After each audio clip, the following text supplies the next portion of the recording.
Nirbhaya case में हम सबने देखा कि करीब 7 साल के बाद जो है वो सज़ा हुई और उसके बाद एग्जीक्यूशन हुआ, फांसी की सज़ा दी गई आरोपियों को। लेकिन अब बात होने लगी है श्रद्धा केस की। हमारे साथ मैडम सीमा जी मौजूद हैं। सीमा जी निर्भया केस में भी लॉयर थी विक्टिम की तरफ से। अब इन्होंने जो बीड़ा उठाया है वो श्रद्धा केस के जो गुनहगार हैं उनको फांसी के तख्ते तक पहुंचाने का इन्होंने एक तरह से प्रण लिया है, साथ साथ उस परिवार को न्याय दिलाने का भी प्रण लिया है। हमारे साथ सीमा जी मौजूद हैं। Seema ji, justice delay is justice denied, तो जस्टिस तो डिले हुई है इसकी। बिल्कुल हम इस चीज़ से एग्री करते हैं और जस्टिस डिले हो रहा है क्योंकि जुडिशियल सिस्टम या हम अपनी पुलिस की बात करें, एडमिनिस्ट्रेटिव सिस्टम की बात करें, इवन की पॉलिटिकल विल पावर की बात करें, यहाँ पर अगर देखेंगे जो विक्टिम हैं उनके प्रति किसी की कोई अकाउंटेबिलिटी नज़र नहीं आती है। तो जब तक अकाउंटेबिलिटी फिक्स नहीं होगी तो ये जो युक्ति है ना कि justice delayed and justice deny, इसको जस्ट हम डिस्कस कर सकते हैं, लेकिन इसका इम्पैक्ट कि आखिर किसके वजह से हो रहा है और क्यों हो रहा है, जिस दिन ये बात उठने लगी कि इनके वजह से हुआ और इन्होंने किया, तो मुझे लगता है अकाउंटेबिलिटी भी फिक्स होगी और जो लोग हैं उनको समय पर न्याय मिलेगा। तो ये चीज़ें नहीं हो पा रही हैं। श्रद्धा केस में भी अभी इसमें नंबर ऑफ़ एक्यूज थोड़े से ज़्यादा है, नंबर ऑफ़ विटनेसेस हैं वो ज़्यादा हैं, तो टाइम लग रहा है, लेकिन ये मुझे पूरी उम्मीद है कि श्रद्धा को जो है जस्टिस मिलेगा। वो तो मिलेगा मैम, लेकिन सवाल तो यही उठता है ना, कब मिलेगा।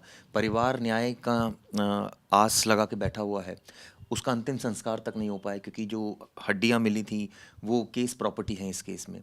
तो ऐसे में हमने देखा 7 साल तो निर्भया में भी लग गए।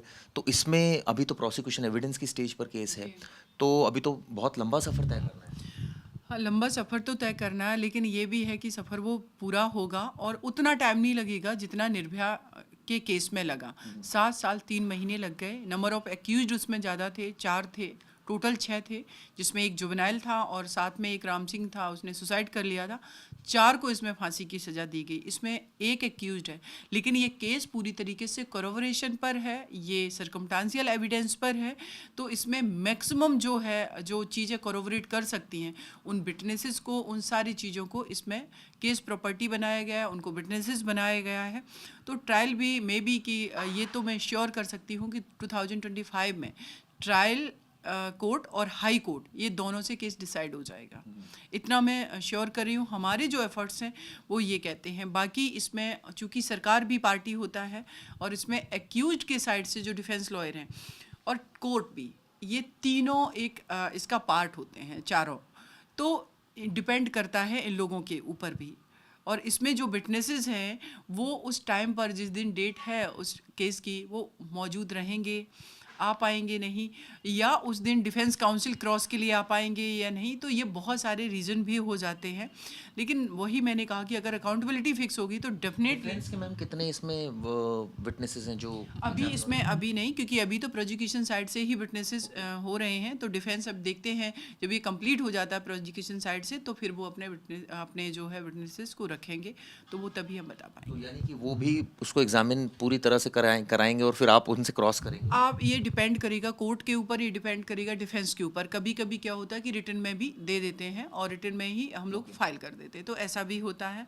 और अगर ऐसा भी हो सकता है कि क्रॉस भी करना पड़े वहाँ जी। लेकिन मैम कानून में पेचीदगियाँ बहुत हैं, जैसे आपने खुद बताया कि हाई कोर्ट से आप जल्दी डिसाइड करवा लेंगे, लेकिन सुप्रीम कोर्ट जाएगा तो वहाँ तो एसएलपी फाइल होती है, फिर उसकी रिव्यू भी फाइल होती है, क्रिएटिव भी फाइल होती है, फिर एंड में मर्सी पिटीशन राष्ट्रपति के पास जाती है, तो फिर वो उसको भी चैलेंज किया जा सकता है। तो ये तो वहाँ तो काफ़ी वक्त लग सकता है। देखिए हम अगर बात करें अपने देश भारत की, तो यहाँ पर एक चीज़ है कि हमने जो ड्यू प्रोसेस ऑफ लॉ है, procedure established by law American, उस प्रणाली को हमने फॉलो किया है।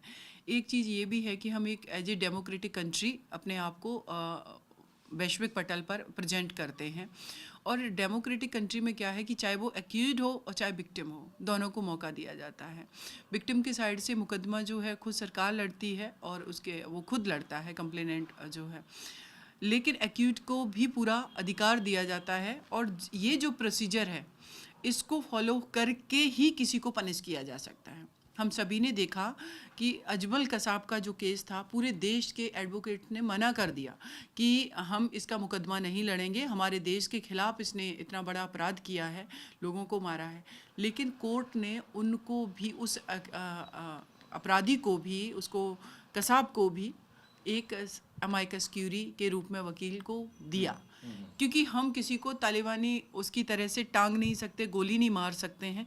तो हमें अंतर्राष्ट्रीय स्तर पर ये भी मैसेज देना होता है कि हम प्रोसीजर को फॉलो करते हुए, लोगों के मानवाधिकार की रक्षा करते हुए, उनको आर्टिकल 21 संविधान जो कहता है कि एक्यूज को भी सुना जाएगा, उन सबको हम फॉलो करते हुए ही किसी को सजा भी देते हैं। तो है ना मैम, एक्यूज को सुना जाएगा, लेकिन अब एक्यूज जो है वो वही मिसयूज चीज़, उसी बात पे मैं आ रही हूँ कि एक्यूज को सुना जाएगा, लेकिन कब तक और कितने टाइम तक, इसके लिए वही बात आ जाती है अगेन कि अकाउंटेबिलिटी किसकी है।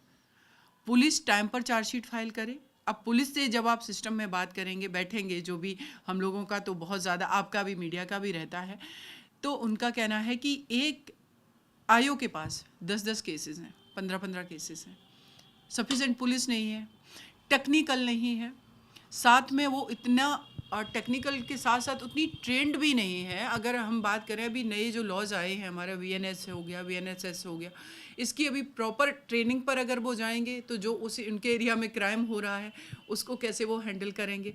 तो बहुत सारी ये चीज़ें हैं। दूसरी अगर हम बात करें कि अभी हम 140 करोड़ 42 करोड़ की पॉपुलेशन हो गए हैं, क्राइम निरंतर बढ़ रहे हैं, दूसरा लोग अपने राइट को लेकर के अवेयर हो रहे हैं। तो जो पहले लोगों के साथ क्राइम हो रहे थे, चुप हो जाते थे, अब वो रजिस्टर्ड करा रहे हैं।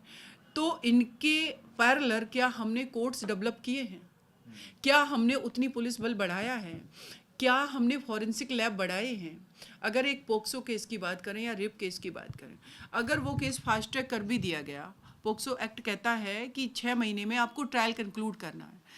6 महीने में कभी कभी चिराग जी DNA सैंपल की रिपोर्ट्स भी नहीं आ पाते हैं।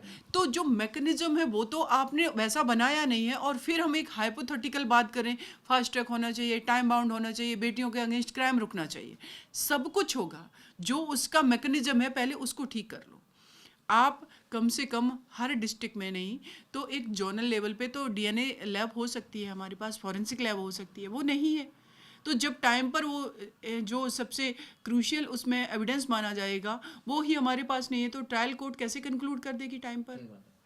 फास्ट ट्रैक के लिए अगर बात करें, अभी आरजीकल मेडिकल कॉलेज की जो घटना हुई कोलकाता में, उसमें हम सब ने देखा एक बिल लाया गया वहाँ पर, और ये कहा गया कि 10 दिन के अंदर फांसी की सज़ा दी जाएगी। प्रैक्टिकली पॉसिबल ही नहीं है। आपने जो क्राइम सीन है उसको तो आपने कवर भी नहीं किया, वो सारे फैक्ट डिस्ट्रॉय हो गए, एविडेंसेस डिस्ट्रॉय हो गए। अब आप जो एक फ्रंट पर एक्यूज्ड है उसके पीछे पूरा CBI और सब लोग लगे हुए हैं, तो मेन जो एक्यूज्ड थे उन तक भी नहीं पहुंच पा रहे हैं। फिर जब जो फॉरेंसिक आप जांच के लिए जब दोगे, आप DNA सैंपल वगैरह दोगे, 10 डेज में अगर एक केस में भी आप आ जाएगा, तो क्या एक केस में कंक्लूड हो जाने से, पनिश हो जाने से क्या देश की सारी बेटियों को न्याय मिल जाएगा? सिस्टम तो वहीं का वहीं है। तो कभी कभी मैंने एक और चीज़ नोटिस करी है कि कुछ केस जो है हाईलाइट हो गए, उस पर हम फोकस्ड हो जाते हैं, लेकिन उससे हमारा जो NCRB का डेटा है वो तो नहीं बढ़ जा रहा है, वो तो आउट ऑफ 100 में 27%, 28% ही है। तो उसका फिर जो रिजल्ट है वो हम क्या देखते हैं, एक अपराधी छूट करके आया, या वो जेल पे है या वो पैरोल पे आ रहा है, तो वो क्या मैसेज डिलीवर कर रहा है कि ये सिस्टम, ये पुलिस, हमारा कोई कुछ नहीं बिगाड़ सकता है। तो इस तरीके की जब चीज़ें डेवलप नहीं होंगी तो बहुत ही मुश्किल है। हमें सिर्फ बात नहीं करनी है कि इसका रूट क्या है, हमें रूट पर काम करना है। क्यों नहीं विमेन के अगेंस्ट जब स्पेसिफिक तरीके के क्राइम हो रहे, तो क्यों नहीं हम पैरेलल उनके लिए हम कोर्ट खड़े कर देते हैं? हर डिस्ट्रिक्ट में कम से कम 2 या 3 विमेन के केसेस के लिए जो रेप सर्वाइवर हैं उनके लिए कोर्ट हो। हाई कोर्ट में भी हो सकता है, सुप्रीम कोर्ट में भी ऐसा हो सकता है। लेकिन सवाल तो ये ना कि हो नहीं रहा, और इसी वजह से शायद जस्टिस जो है वो डिले हो रहा है, और क्योंकि फैसिलिटीज़ नहीं है, नंबर ऑफ कोर्ट्स उस हिसाब से नहीं है, क्राइम तो लगातार बढ़ ही रहा है। तो ऐसी तमाम चीज़ में एक और बात कहूँगी, देखिए मुझे जितना लगता है चिराग जी, अगर हम निर्भया की बात करें, निर्भया के साथ मुझे नहीं लगता है कि उनको न्याय मिला। वो जो अपराधी थे ना, 4-6 जो थे, उनको, उन्होंने जो क्राइम किया उसकी सज़ा मिली, लेकिन निर्भया को क्या मिला? किसी जो इसने अपराध किया उसको तो सरकार पनिश कर रही है, उसको हम लोग उसके लिए लड़ रहे हैं कि इसको सजा दो। तो प्रिवेंटिव मेजर्स पे काम होना चाहिए कि बेटियों के साथ वो अपराध ना हो। अगर मैं दिल्ली की बात करूं, अभी एक केस हुआ था जिसमें उस बेटी को कार के नीचे करीब 1 घंटे तक घसीटा गया, और वो सारी जो सीन है, वो विजुअल्स हैं, वो सीसीटीवी फुटेज में कवर हो रहे हैं। उसको हमने इन्वेस्टिगेशन का पार्ट बना दिया। तो हमारे दिल्ली में जो सीसीटीवी कैमराज लगे हुए हैं, क्या उनको रेगुलेट करने वाला अगर व्यक्ति उस जगह पर बैठा हो जो मॉनिटर कर रहा हो, तो इमीडिएटली पुलिस को नहीं इन्फॉर्म कर सकता? अगर वो पुलिस को इन्फॉर्म करेगा तो होता हुआ जो क्राइम है हम वहाँ पर उसको रोक सकते हैं। लेकिन हम क्या करते हैं, सीसीटीवी कैमराज को हम सिर्फ एक बाद में इन्वेस्टिगेशन का हिस्सा बना करके उसको कोर्ट में प्रोड्यूस करते हैं कि इसने क्राइम किया। प्रिवेंटिव मेजर्स पर काम होना चाहिए। बिल्कुल सही बात, और वो हम नहीं कर रहे हैं। बिल्कुल ठीक कहा मैम ने कि प्रिवेंटिव मेजर्स पर काम होना चाहिए। अपराध होने के बाद तो जांच होती है, फिर उसके बाद ये सारा प्रोसेस होता है। अगर अपराध ही नहीं होगा, यानी कि अगर प्रिवेंटिव मेजर्स पर पुलिस ज़्यादा ध्यान रखेगी तो निश्चित रूप से जो केसेस, नंबर ऑफ केसेस है उसमें कमी ज़रूर आएगी, ट्रेंड बदलेगा। लेकिन ऐसा होता नहीं है, जिस वजह से इस तरह की सिचुएशन पैदा हो जाती है।